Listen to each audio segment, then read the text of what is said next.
This video is brought to you by Vector Aerospace, one of the world's leading independent helicopter maintenance, repair, and overhaul providers. Vector provides comprehensive worldwide support for various models of Eurocopter, Bell, and Sikorsky helicopters.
For 40 helicopters, the short hop from Orlando Executive Airport to the landing area at the Orlando Convention Center is but one of many legs of this journey. A journey that culminates in helicopters sitting pretty on the show floor of HELI-EXPO 2011.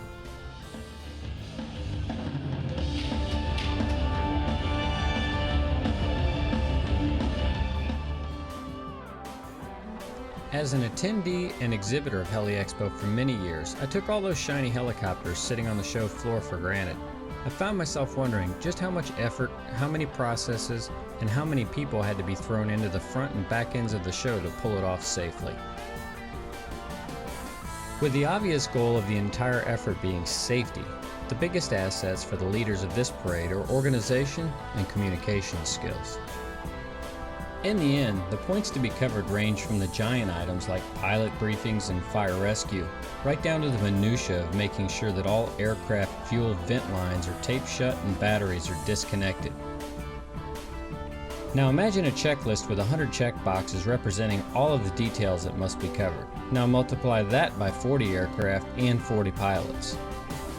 Have you ever tried to get 2 helicopter pilots to do one thing? It's kind of like herding cats.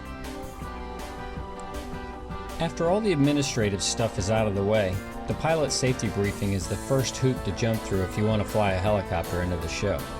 The briefing is mandatory, and Matt Zuccaro, president of HAI, opens the briefing. His opening appropriately shifts responsibility slightly away from the organization and into the cockpit. So you pretty much know the drill. The only thing I would impart as we move through this process is one word that's driving this whole thing: safety. We want everybody to be as safe as you can. You're obviously the pilot in command of this aircraft. We've done our best to set up an infrastructure and staff that'll accommodate you coming and going after the show, and the rest is up to you, to be honest. We'd like you to follow the procedures, obviously. That's why we established them. They've been coordinated with the FAA, with our safety people, and our whole mission is to get all of you, ladies and gentlemen, in here safely, get your aircraft on display, we'll have a great show, and then get you home. At the pilot briefing, the information was disseminated by representatives from both HAI and the local FAA Air Traffic Control Center. Lots of items were discussed, but the highlights included departure sequences, departure procedures, expected route of flight, communications required at landing zone prior to initiating the approach, taxi procedures inside the landing zone, shutdown and aircraft prep prior to entering the show hall, departure procedures at the end of the show, and signing up for the time slots allotted for flying into the show.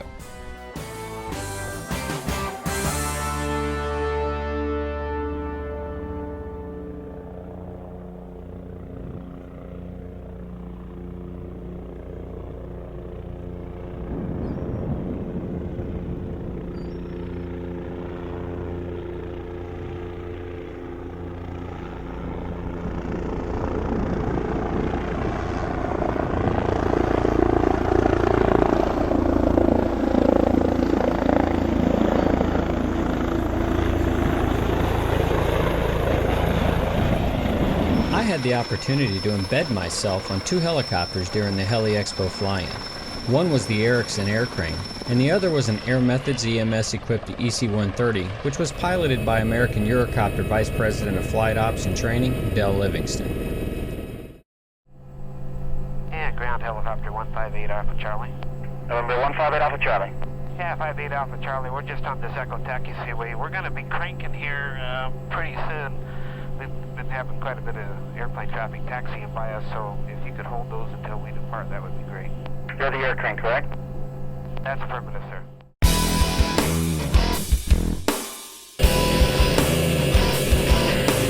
Yep. Clear up, my friend.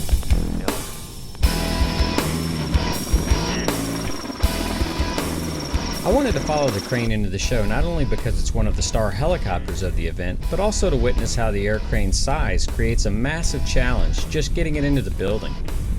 Because of the sheer size of the helicopter, pre-flight of the crane was a team effort and required coordination from all 3 crew members, PIC, SIC, and crew chief, and took nearly 30 minutes to accomplish. No shut-off levers. For many years I've been flying helicopters that virtually start themselves, so except for some of the manual processes during startup, getting the crane up and running was straightforward. It's off, 4 pumps, 2 valves, igniters are off, and here we go on 2, Chase. 2's clear. The controls. Okay, we have a starter light. Engine oil pressure is coming up. We're at 22 degrees, about 12%. No fuel flow. There's igniter number 2, and here comes the fuel. And we have flow, and there's 100, 200, 300. Starter was off at 30. And we have about 415 degrees and 42. Okay, second stage is up. First is off. Once HAI's David York gives us a thumbs up, we know the helispot at the convention center is clear, and we're contacting Orlando Executive Ground Control for taxi, and then we're underway toward the convention center. 15 minutes later, we're contacting Expo Ground on 23.05, and we're cleared to land on the Big White H at the convention center. In classic big ship, long line utility pilot form, the crew flies the approach to a 100-foot hover and drops in precisely on the spot. Once on the ground, the HELI-EXPO ground controller does a handoff of sorts and points us in the direction of our parking spot, where an Erickson crew member marshals us out of the way. Flying the crane from Orlando Exec to the convention center was the easy part. Now's where the work really begins. In a timely manner, 4 of the 6 blades must come off the crane in order for it to fit through the doorway. I laughed to myself over the simple irony of the ground crane being hired to remove the blades from the air crane. Upon completion of blade removal, the helicopter is prepared to be rolled into the convention hall. Even though I'm sure they have measured the aircraft height, I'm silently doubting the helicopter will fit through the door. To me, it still looks as if the tail rotor is much too high to make it under the door header. Will they make it? Sure they will. The crew had to slowly rotate the tail rotor as the helicopter moved through the opening, putting the door header between the blades. It was a tedious process with less than a couple of inches to spare.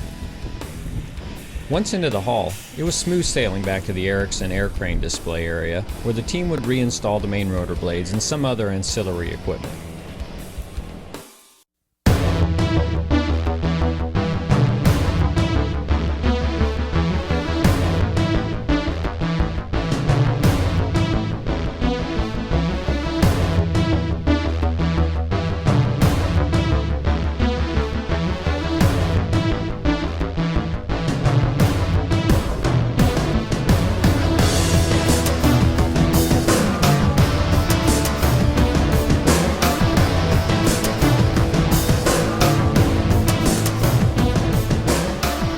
For several reasons, there are many aircraft that are actually not flown in, but driven in by tractor-trailer.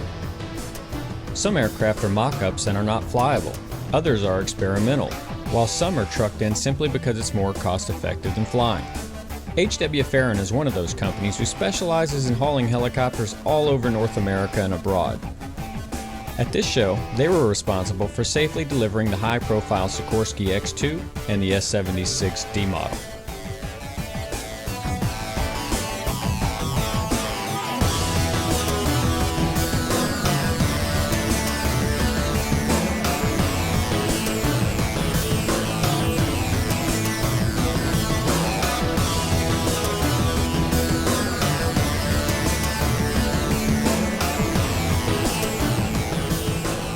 Generally speaking, I think that to a certain degree, most HELI-EXPO attendees, myself included, do not have the true appreciation for the efforts and costs of getting all those helicopters into the show hall for attendees to touch and feel. From the helicopter operator's perspective, when you consider the distances that many travel and the number of days a helicopter may be out of the revenue stream, the cost to the operator and/or the OEM can rapidly add up. With respect to the show itself, HAI does an outstanding job of organizing the fly-in.